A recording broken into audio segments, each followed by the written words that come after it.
Hello there. How you doing, Twyla? Hello. Hi. Can you hear me? I can hear you and I can see you. Can you hear and see me? I can indeed. How are you doing? I have been, I think, partly in survival mode and then trying to be in beyond that. So, how have you been doing? Uh, Similar, I suppose, little somewhat similar, but we've been so busy. Every therapist on the planet has decided that now is the time to improve their marketing. So, Right, yeah. right. So I think we're having the second busiest month in the history of the company right now. Goodness. Like, I really regret missing the boot camp. oh, I so sometimes my Gmail, for whatever reason, it'll put certain things in the promotion section, and I don't always check that because it's usually junk right. stuff that I'm not Yeah, interested in. right. So by the time I saw it, it was too late. Yeah. Oh well, bummer. If something like that happens again, reach out because I wasn't running it. Ajetta Robinson was running it, but she did extend it for a couple of people. Oh, okay, all right, Yeah. So just say, "Hey, help," and we could always ask. right. Yeah. Doesn't hurt to ask. That's true. Hmm. Yeah. So it's still going on, I guess. It's long. Okay. Yeah. I get notices on all the new. I already did my speaking, but I get notices on new presentations and stuff. Yeah. Right. Yeah. Yeah. So you're in Colorado, correct? Yeah. How are things there? Pretty good, actually. We acted pretty early, and I think people must have been fairly compliant, although, I have my moments. I walk every morning on a path around here. It's about a 3-mile loop. And there are the older people, like maybe 40s and up, they seem to all wear masks. There's a lot of athletics here, and there's a lot of international teams that come here to train because of elevation. And so there's big groups of runners, like sometimes 25 of them. And the trail is like 5 feet wide, right? So sometimes it just really irritates me. A few people in the pack will have a t-shirt they put up over their nose or a mask, but most of them, they're young, they're I'm thinking, healthy. yeah, I'm healthy. I don't know what your problem is. So I put my mask on and try not to breathe very much. Yeah. But for the most part, it's going okay. I guess around the university recently, there have been problems with them having big parties and spreading it and stuff. Yeah. Well, Arkansas started out strong. Like we were really strong. We were doing great. And then um, just in the last 6 weeks, like our numbers have just jumped. Like every day we're seeing triple sets of new cases. Oh, man. So, I mean, part of that is the increase in testing, but it also lets us know it's been here all along, Yeah, didn't know who was infected and who wasn't. exactly. So it's a little scary right now. Yeah. Yeah. It's really scary in many states. I mean, if you just look at the US as a whole, our numbers are higher than they've ever been. Right. That's crazy. It is crazy. Yeah. And Uh, it took a while when this hit. I don't know how it was in Colorado, but here, for my practice anyway, and my colleagues seem to say the same thing. At first, none of our clients wanted to go to telehealth because they thought it would, this is going to be over in 2 or 3 weeks. yeah. 2 or 3 weeks go by, and especially my clients with social anxiety, or they were right in the middle of dealing with trauma, Hmm. they're calling me and saying, well, I notified them when I established my telehealth. And Yeah. so so now I'm seeing, oh, probably 75 to 80% is telehealth still. Yeah. And then the other percentage is face to face. Okay, so you are seeing a few face to face. We just started back. Our governor put us into phase one. So if we practice precautions and we could reopen. There Mm-hmm. were some of my colleagues that continued to see face to face, but they were very careful about who they saw. Yeah, yeah. Mm-hmm.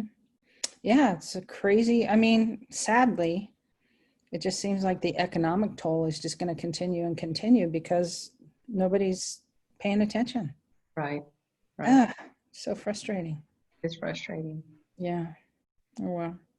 Well, I wonder if anyone else is coming today. Might just be you and me. All Do you right. have, you have any Well, questions today?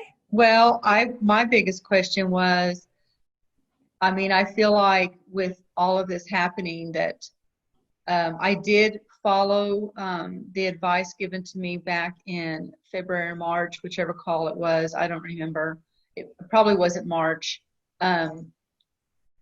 To get my Google account, my Google My Business account. Yeah. So I did that. When I tried to find myself on Google, um, I'm not finding myself still. So I don't know. Okay, we can look at that. What I need to do is go on the roadmap. I need to go back to the basics, and I Mm. need to figure out where I'm at on the roadmap now, Mm-hmm. and really work that. That's Mm-hmm. what I feel like I need to do. Yeah. So now that I have my website up and running, where would you recommend I start on the roadmap? Well, you know what? No one else is here. Why don't we just take a peek at your site and I can just tell you where I think you should start. How's Okay. that? Yep. Okay. Let me share my screen. And then what's your URL? It's clarity-hope.com. Okay. Okay. All right. We got home, trauma, depression, anxiety, about contact, services. Great. Yeah, I hope that we're going to get some clarity out of all this storm we're going through. Right? Yeah. Okay, that's good. That's good. One thing I might suggest, and this is probably a new thing that we weren't doing back then, but it's a newer kind of standardization that we have now. I should go in and update the training. Is on your homepage, Right? you have all of these up here, which is great. We've also started adding them down here. Oh, in the footer? Like underneath the, hey David, underneath, let me see if I can show you. I'll just show you a site that has it. Okay. I'll just show you this one. So you have your welcome message here, and then we're adding them here again. Oh, I see. Yeah, So, kind of an image, the title of the specialty page, a little blurb, and then a read more. okay. Just as another. What is that? What lightweight? That way I can go back. Lightwaypsych, PSYCH.com. Yeah. That way I can go back and remember. Mm-hmm. Yeah, yeah. So that would be another thing that I might suggest on the homepage. It does look a little bland, and I know I need to take some pictures of my inside of my office. Or is that even necessary? You feel like that's even necessary? It's not a bad thing to do. I mean, you could have those on your contact page or something so that when they go to contact you, they could envision what it would be like being in there. Okay. You know, that's kind of a nice place to put it. Okay. Yeah.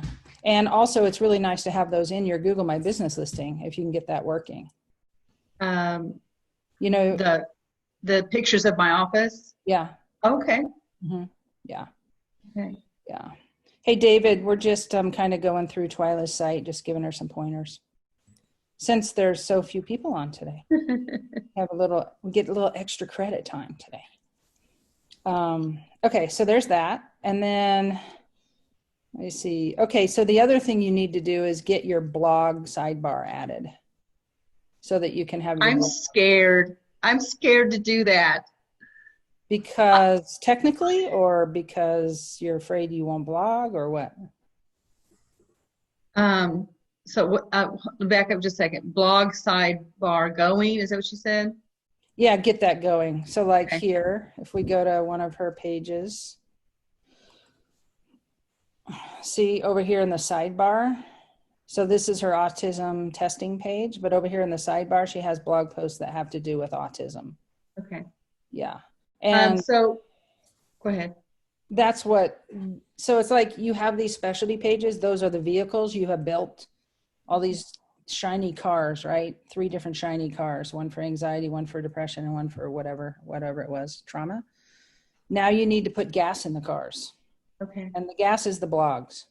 All right. So for the blogs that you write and you connect them to this specialty page, that's what's going to take you up the Google hill. Okay. To rank. Okay. That's my latest analogy for this. Hopefully that makes sense. That makes Say sense. the same thing 100 years, you figure So out. yes, the blog scares me that number one, I'm not going to keep up with it. Number two, I'm not sure what to write. Number three is the technical piece, but I have someone that can help me with the technical piece. So that's not a big issue. Okay. And he told me that he would help me get that going. Yeah. So I guess it's how often and topics and that sort of thing. So topics are really easy. Topics are trauma. So when someone comes to you and you determine they have trauma or they think they might have trauma, what are the things you talk about? What are the common questions? Okay. So just throw some off the top, right? What's the difference between big trauma and little trauma? Okay. If you haven't been a vet, can you still be traumatized? How does trauma play out in someone's life? Okay. X symptoms of trauma to watch for in your children, whatever, blah, blah, blah, right? Just, and you could also, there's also you could also just go to Google, right? So if I start typing something into Google, well, see how it's showing me some other things? Sure. So those are called Google suggestions. Sure. You get ideas from those. There's keyword tools that you could use that have thousands of terms about trauma. So ideas, you could get more ideas in 5 minutes with a keyword tool than you could write in your life. Okay. Yeah. So those are the biggest things that I would focus on, because right now you have the site structure, you have the long pages, presumably it looks like you followed the specialty page blueprint. So you have, them optimized correctly and all that. I would maybe put some images in these pages. They're kind of text heavy and hard to get through. Someone could just look at that and go, oh God, right? I don't want to read all that. Yeah, well, if you break it up, like let's just look at this page. See how it's broken up with bigger headers and images and some white space. See how it just feels a little more digestible? Mm-hmm. Yeah. So that's something that you could do. Okay. Okay. Yeah. And that should get you. And then, get you, that's plenty to do. Plenty to do. Right. Especially with so a blog. how often do I blog? Okay. So this is like, same question, the parallel is how much money do I put in my retirement account, right? As much as you can. Okay. Right? As much as you can. And if you can't put in a ton, just do it consistently, because it's going to accumulate over time and it's going to pay off in the end. Okay. Okay. Yeah. So that'll keep you busy. Oh, yes. At least until next month. Yes, definitely. Yeah. Hey, Wanda. Hi there. Good morning. Sorry to be late. Oh, that's okay. So, David, do you have questions today? I don't know if there's anything that can be done about it, but I've been getting hammered with bad reviews recently. I have like these 5-star reviews and 1-star reviews and nothing in the middle. And it seems like there's these people that they just kind of like drive-by reviews. I don't even know if these people have ever seen me, because of course they use a fake name, but I look up their names in my database and I don't see them. And put a 1-star review and not say anything. And Mm-hmm. I'll take it down. And then I had this other guy gave me a 5-star review on Yelp, and Yelp wouldn't publish it. And I asked them why, and they gave me some gobbledygook used car salesman speak about why they don't publish it because their algorithm, I guess, didn't indicate it was a genuine review. And I knew the guy was a current client, and Yeah. they wouldn't Wow. publish it. And, Yeah. Yelp is terrible. Yelp has a terrible reputation as well. If you look at them, if you just do a search on Yelp sued, you will see so many suits brought against them for this kind of crap. Like you'll start to get some good reviews, and then they'll hound you to pay for their service. And if you say no, they'll remove your good reviews and keep any negative ones up. Wow. They're like really, really manipulative and nasty. So I remember you talking about that. yeah, they're just bad news. I just tell people to avoid them. Of course, if someone goes out and reviews you, what are you going to do? You know, you're going to keep it, right? But like pursuing it proactively, I'd say no. So did you reach out to Google about, did you get some 1-star reviews on Google? yeah, they're both on the same day. And again, I don't know if it's the same. Did you reach out to Google and ask them to be removed? Yeah, they wouldn't do it. They wouldn't do it. Okay. All right. If that is the case, then what you need to do is you need to bury them with good reviews. And I just put together kind of a process, kind of a first draft of a process for reaching out to colleagues to get reviews on Google and how to show them how to do it and how to show them kind of what a good review looks like. I'll post that in the group so that you have that and you can try to follow that process and see if that'll help you kind of bury those 1 stars with more 5 stars. That's about all you can do. Also, these past few, one of them was a real review, but this guy called me and I wanted to call, he left me a message. I wanted to call him back before I left the office, so I was a little bit rushed, but I want to get back to him the same day. And then I called him and the connection was bad on his cell phone, and I got a little bit flustered, and I think he thought I was frustrated with him as opposed to the connection. So then he immediately left a 1-star review saying this guy's so rude and this and that. And I've tried responding to the past few. I don't know if you should do that or not, but I just explained to the guy, he wasn't even technically a client, but I just said, sorry, it was the connection, not yourself, and feel free to reach out and call me. Yeah. And I did that with these past couple as well. So Yeah. this shows I responded to them. Is that a good idea to do at least?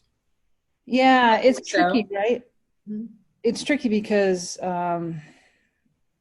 most ethics boards will say don't respond because you're confirming that they were a client. In this case, this guy was not a client. He was just someone reaching out. So it's kind of a double-edged sword with that.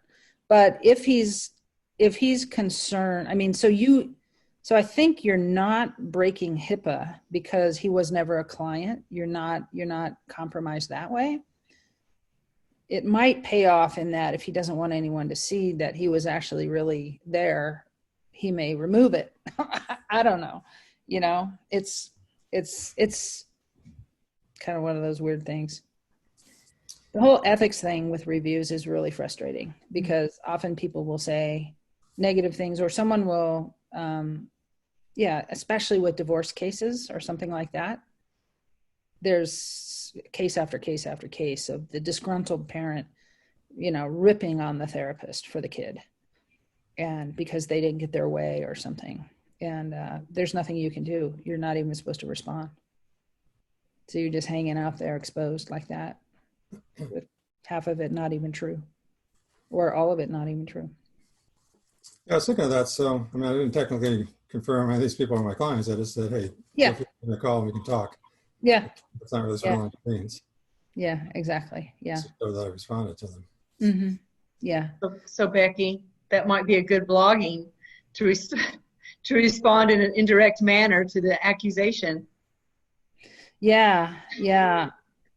Oh, like write a blog about it? About the topic, not the actual, but a topic that they were worried about. Yeah. I know it's really interesting. It's very frustrating for therapists when this happens.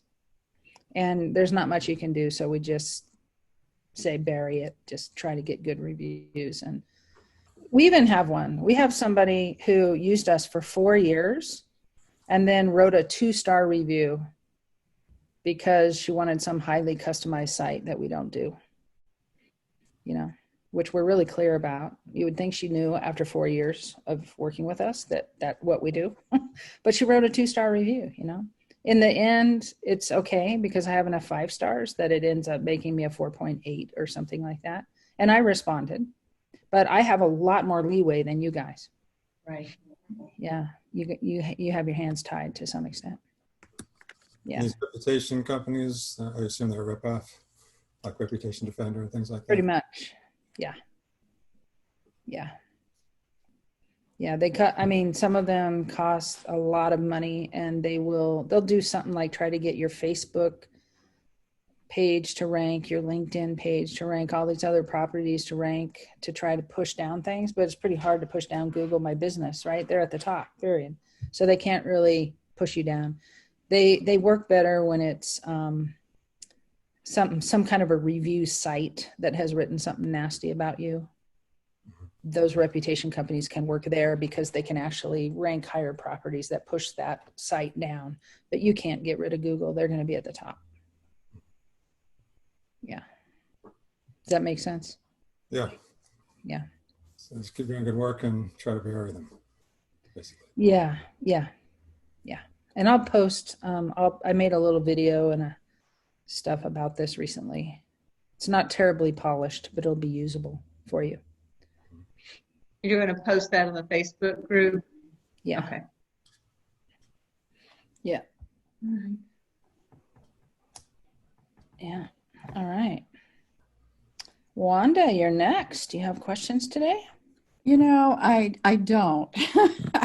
I need to get busy writing blogs and also on Facebook with all the stay at home and all the courses online and available, so I don't have to travel. I've been just studying and training and consumed with all of that. So, but I need to get back to it. So I'm here today listening and hoping to get motivated and inspired. Mm-hmm. So yeah, dive in. I'm lurking today.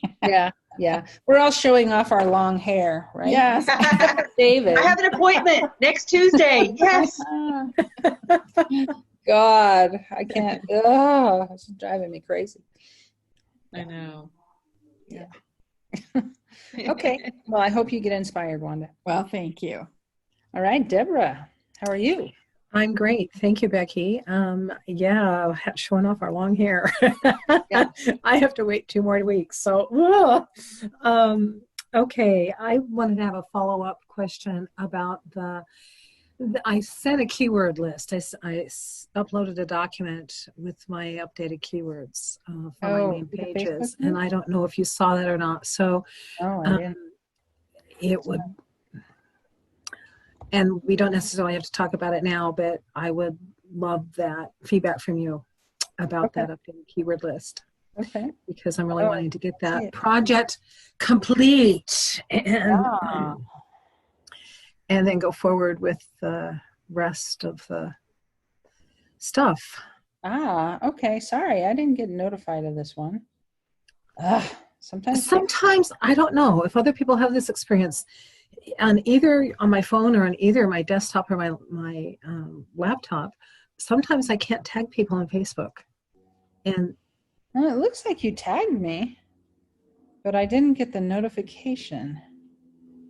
All right. Anyway, I will look at that after this call, depending on how long this goes. Today, though, I'll look at it and I'll get back to you. I appreciate it. Thank you. Yeah. Sure. But like Wanda, I'm also here for structure. And it's like, okay, next steps, getting back to next steps. Mm-hmm. Mm-hmm. Yeah. Yep. Yeah, and yours is a little different than the normal. We kind of reviewed Twyla's site to get her headed in the right direction with what the next steps are that she needs to do. And David, your site is, how are your rankings these days, David? I haven't Check. checked them. I've been getting a lot of clients, so that's Okay, so you're good. You're good. You just got this review problem. Yeah. Okay. All right. One thing that I have never taught, but that could be helpful, especially for you, Deborah, since you're kind of more of a national, international presence that you're chasing. And Wanda, you're kind of, you're teaching, right? Yeah, workshops. Yeah, and is it just in your area? No, people Okay. come. Yeah, people come from around. I've had people from Alaska. Okay. So if you could get a wider audience seeing your stuff, that'd be great too. So it's a simple little thing, but it's something, it's interlinking within blog posts. So let me see if I can show you something. Okay, so first of all, explain what interlinking in blog posts is. Yeah, I'm going to show you here in a second. Bring up a site.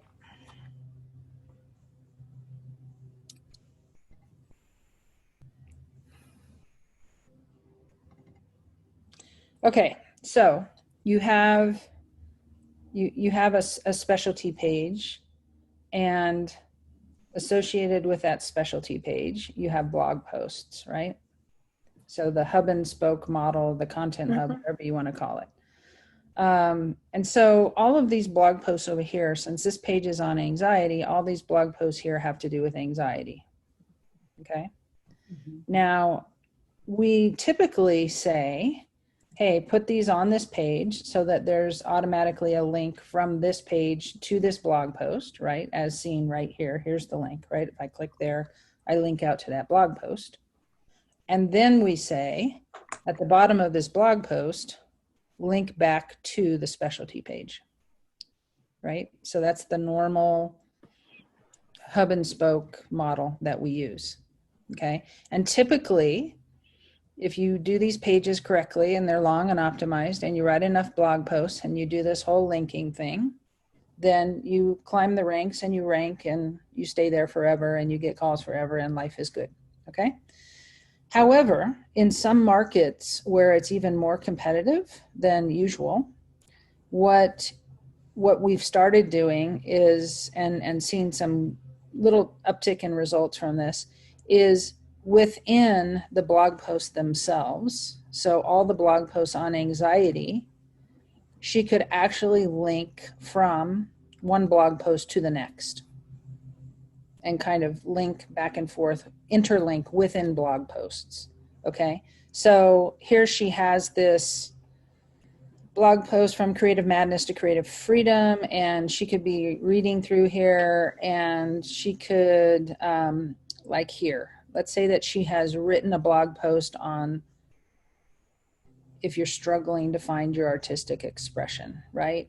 She could link this phrase to that other blog post that discusses that in depth. Okay. So this is in the same category. So you're not linking from different topics in your blog. You're linking to different specific blog posts in the same category. General topic. Exactly. Yeah. Yeah.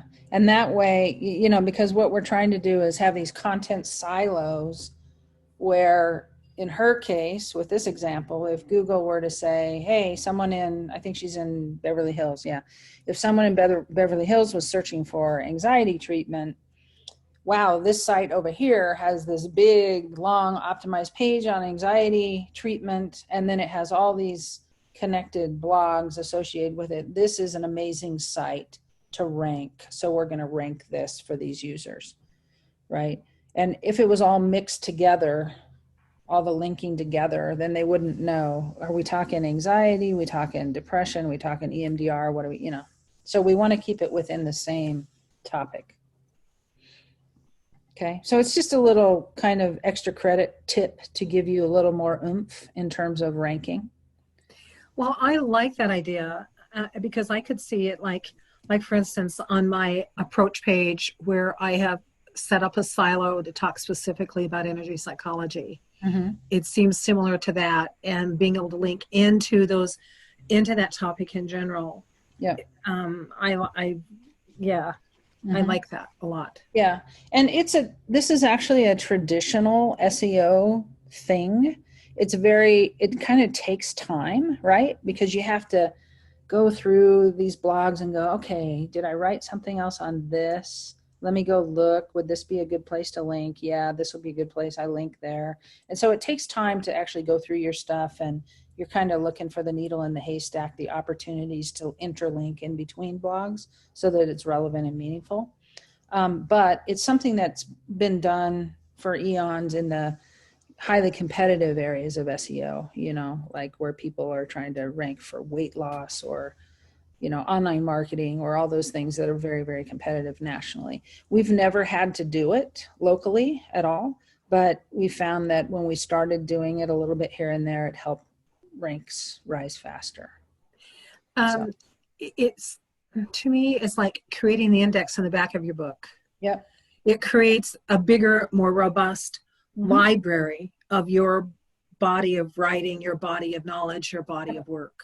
Yep, that's true. And another reason that I like that, especially because I work outside of the mainstream paradigm, it helps add the science, which adds the credibility, which is relevant for my ideal clients group.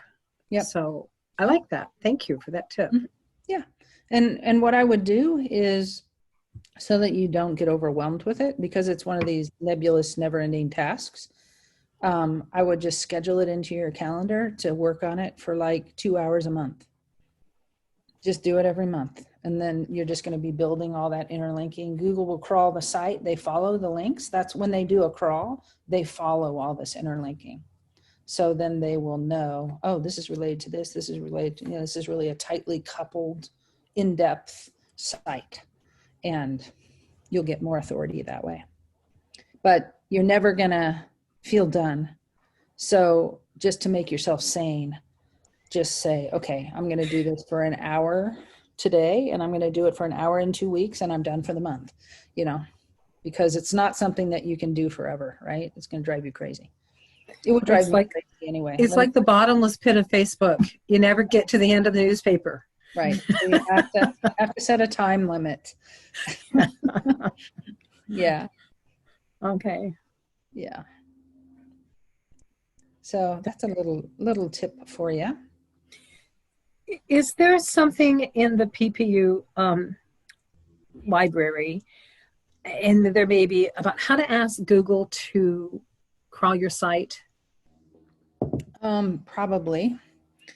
But what it is submitting a sitemap. So you could probably search the library for that. How to submit a Google sitemap. It's usually called an XML sitemap. And it's probably after we say launch, because that's one of the steps in launching. But it's also a step that you can take when you make changes to your site. Right.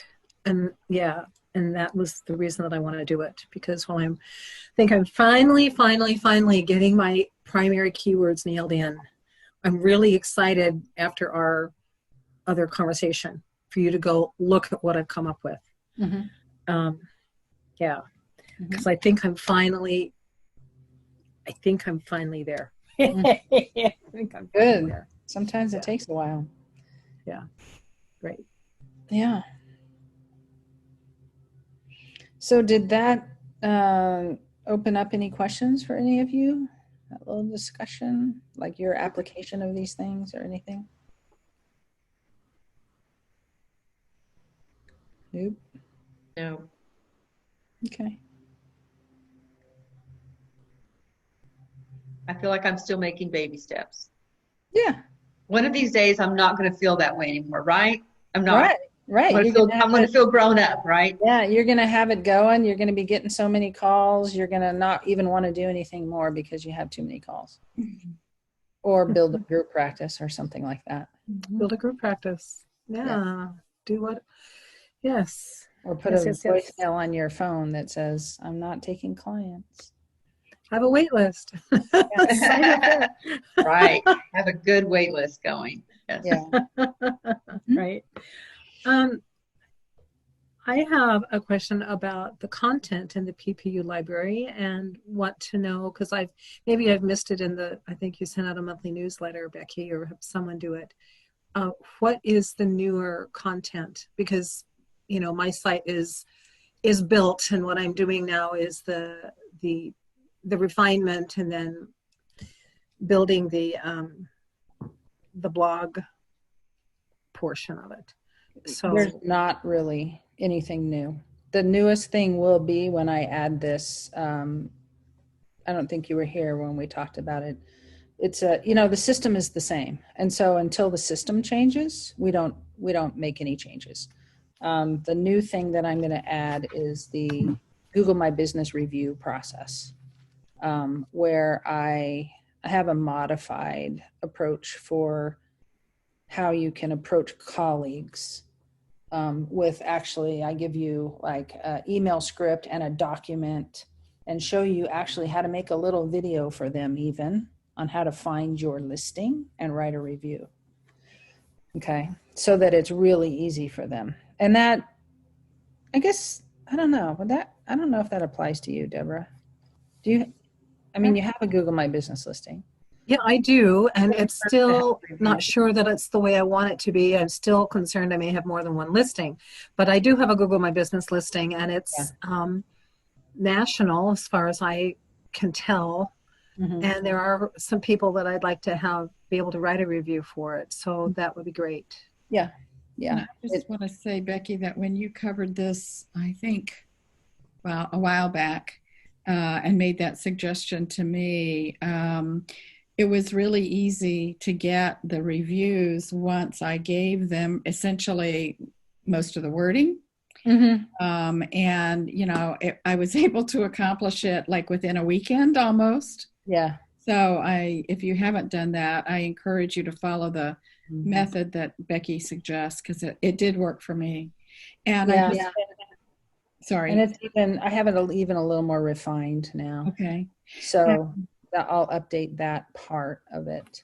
Okay. So that's kind of how we do it. We're just, if Google were to make some huge change, then I'd have to redo a lot of the work, but they're not, and we're still ranking and we're still doing well. So we just tweak what improvements we've made over time. And maybe another one that I would make is this new thing that we just did that I told Twyla about, like on the homepage, if you can put specialties on the homepage in a graphical representation as well as just in your navigation, then, and that may or may not apply to some of you. But can you say more about that? Yeah, like here's the homepage. And so typically you have your navigation up here, you have some banner, and you have a welcome message, right? If you're sharing screen, we can't see it. Yeah, we can see it. I'm so bad at that. Sorry. That's okay. We just want to see. Yeah. So, okay. So here's a typical site. You have navigation up here, you have some kind of a banner, and you have a welcome message, right? And then what we're adding is graphical representations of the specialties down here. You mean images? Images, the title of the specialty page, a little excerpt, and then a read more. And in this case, she has them really big, as you can see, right? Another example would be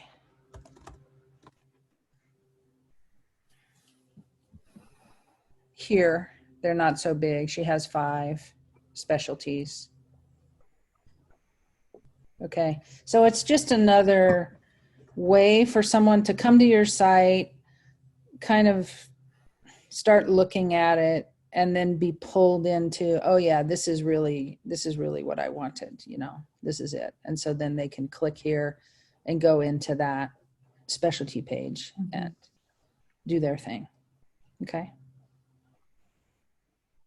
So that's another change that we've made. We're continuing to fine tune our craft as we go, of course. So that's another thing. I'm just going to have to leave in about 5 minutes. I'm just going to jump off. I just wanted to signal that ahead. I've got a training at 10. No problem. Okay. Any other questions? How are you guys doing? Have you done anything on your sites in terms of addressing COVID? Let's look at yours. That would be something that I would do for you, Twyla. I thought I had, but when you pulled it up, I didn't see it on there. So I need to go back and do that. Yeah. Okay. Because it should have said that I was offering the telehealth for the COVID, you know. Yeah. And I didn't see that. Well, one thing we're doing is we're adding it in the top header. You can add a top header pretty easily to pretty much any site. And, you know, it's great to just say, hey, hello, you know, I'm on this planet too. I know what's going on. We can work online right now.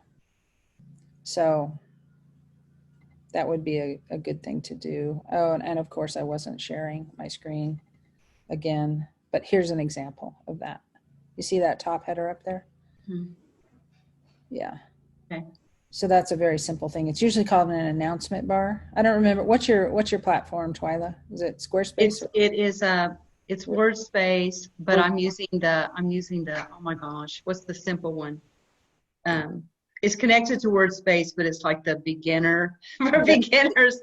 Divi or something, or a simple theme, whatever. Yes. Yeah. Yes. It should have a top. It should have it. Mm-hmm. Yeah. So you should be able to add that. We're also recommending that if you are a local, so it doesn't apply to you, Deborah, for sure, but if you're a local practice, you can actually put some kind of a little COVID message on each page to basically say, hey, at this time, like, let me just show you. I have one on each of my main specialties pages. Okay, good. With an image and a short description, and good. So that it's acknowledges and invites people to sign up for a class, a webinar thing I'm doing. I was trying to think about like if I look at April's PTSD page, she starts out talking about COVID, right? So she acknowledges to the traumatized person, hey, things might be worse for you right now. You know, don't beat yourself up if you're freaking out, you know. And then even down here in the objections, she talks about, does PTSD, does online therapy work for PTSD? Because since things have moved to online, she's wanting to acknowledge that. I got to close my screen because there's a lawnmower going.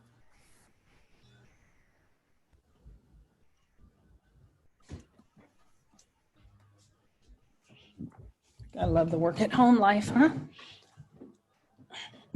So anyway, that's something that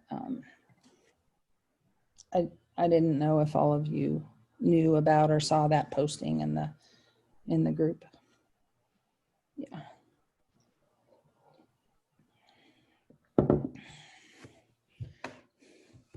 What else? Any specific challenges? We still have like 15 minutes here.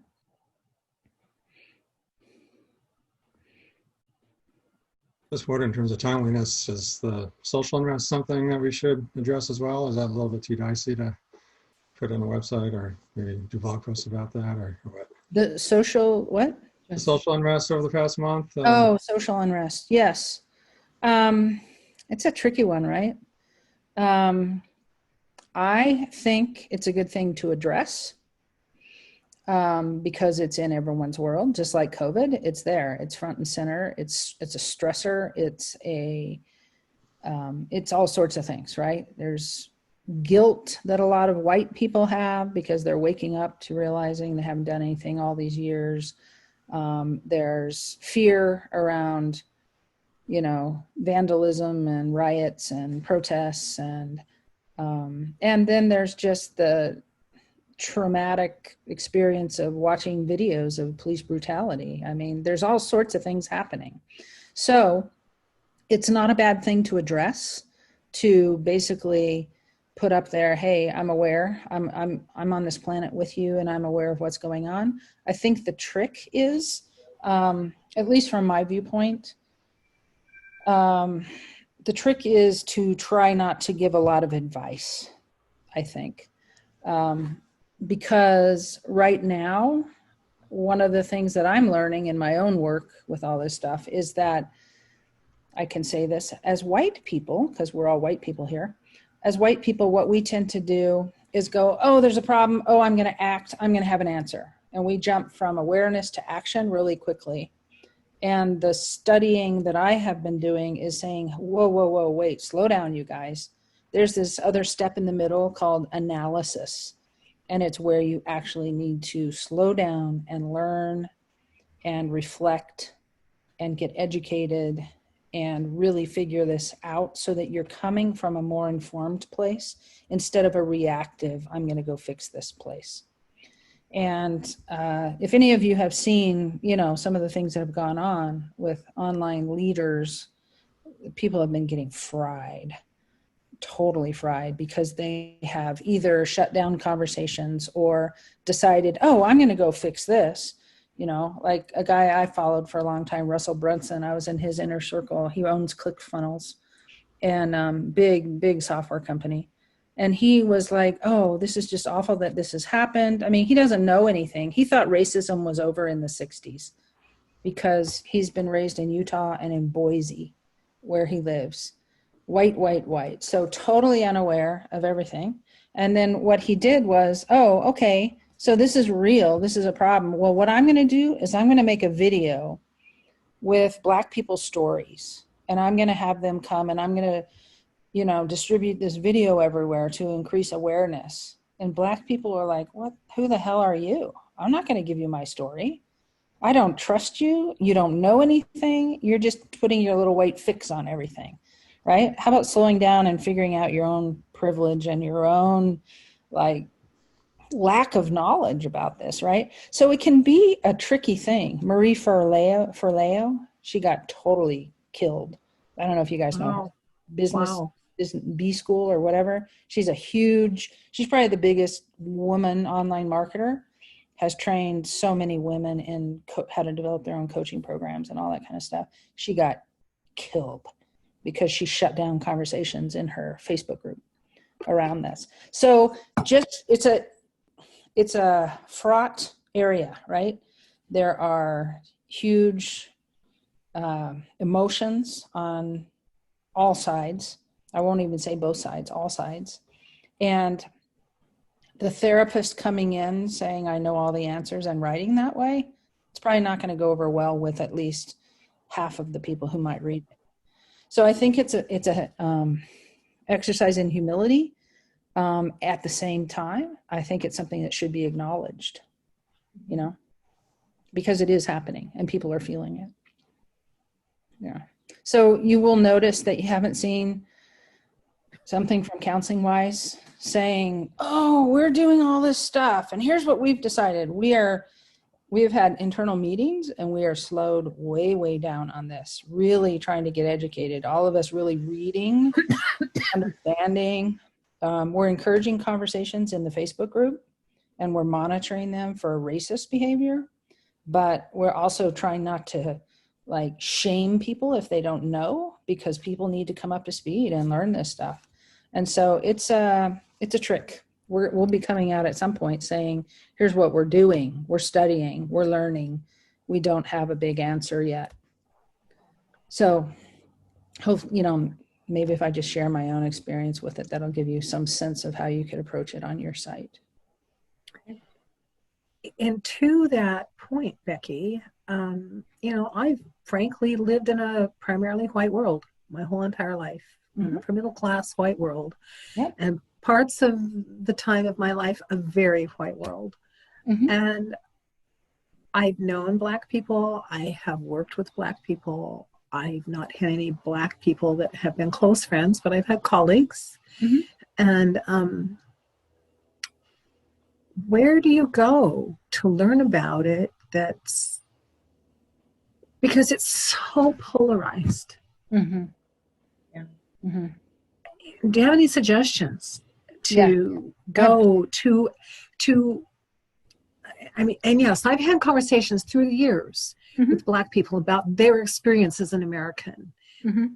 Upper income, educated Black people who are like me, quote unquote, except their life experiences has been defined and confined by their Blackness. Yeah. Where do you go to learn about it? There's two books I would advise. White Fragility. Very, very good book. We'll just kind of give you an understanding of the frustration on the Black person's part regarding all these conversations that never go anywhere because white people are so, I can't do that. Oh, you're calling me racist? Oh, I'm out of here. Whatever, right? I mean, we are so fragile when it comes to this conversation. We don't stay in. And it was really, really helpful for me to see. Like I have not watched the video. I still have not watched the George Floyd video. I haven't. I don't want to be traumatized. Which is fine, but I have the privilege of not watching that video, right? And Black people don't have the privilege I have because they live this every day, right? I'm still not going to watch it because I don't even watch scary movies.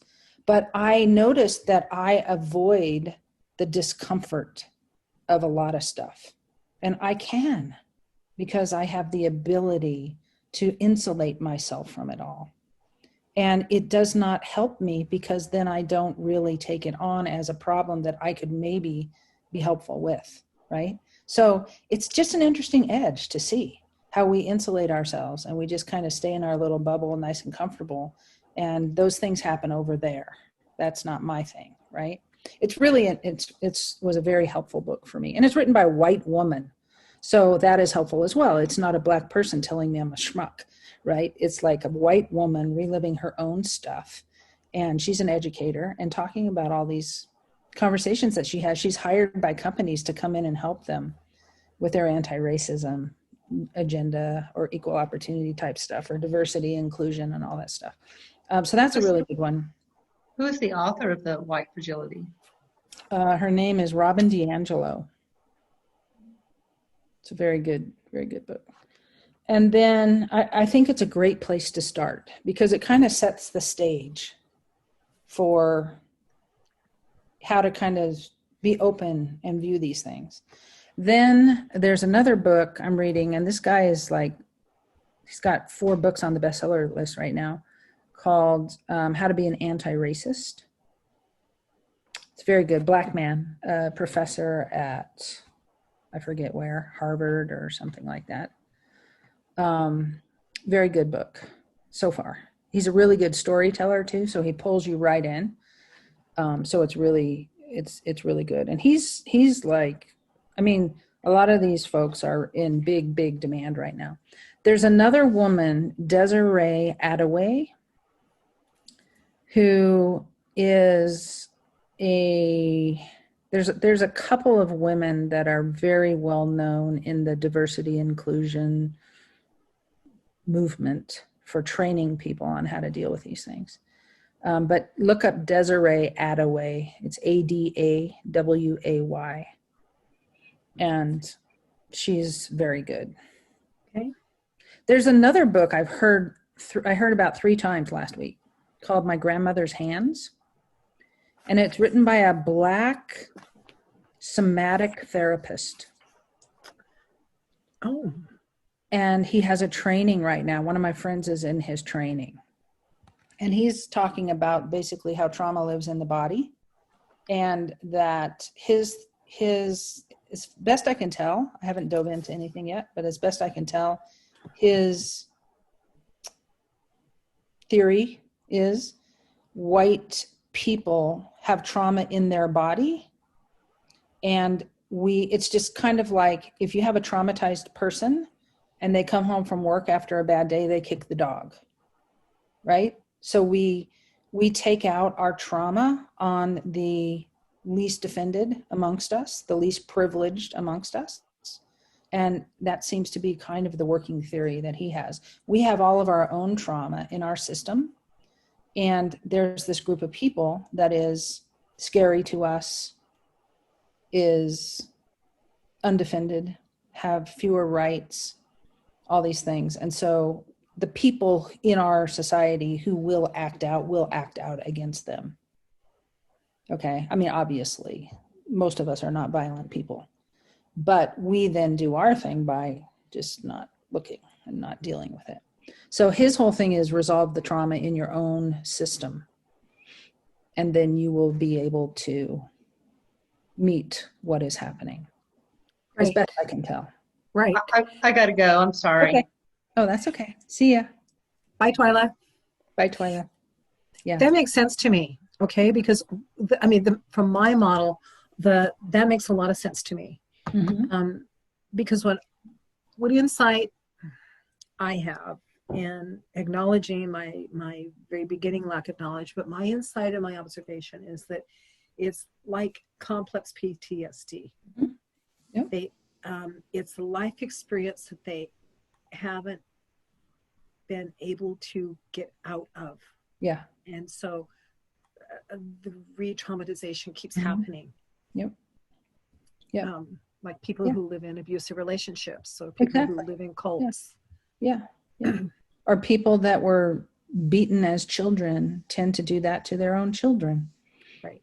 It's what we carry on if we don't resolve it. It's what we act out if we don't resolve our trauma. Yeah. So anyway, 3 books for you there. Yeah. Thanks. Yeah, sure. Place to start. Yeah. And I think that I'm talking with a friend. I have a friend here who's a white person, Hakomi trained therapist, social justice person who has studied for years with Desiree Attaway.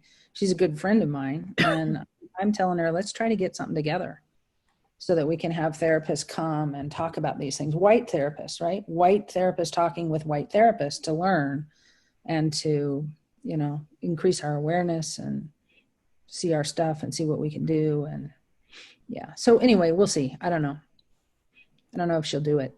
It's a lot of work. I'm trying to talk her into it. I don't feel qualified. Well, do it via Zoom. That's not as much work. Do it virtually. Yeah, it's still, time to organize it. What are the topics? How do we, blah, blah. Yeah, right. Yeah, I know. But anyway, yeah. But, all right. Well, any other questions, you two? No? Not for me. I'm just looking forward to your thoughts and your feedback about my updated keyword list. That's all for me. Okay, good. I'll get to that today at some point. Thank you. Okay. All right. Well, then we'll sign off. Good to see you. That's it. See you next month. Good to see you. Good to see you, David. Yeah. Have a great month. Okay. Jealous of David's hair.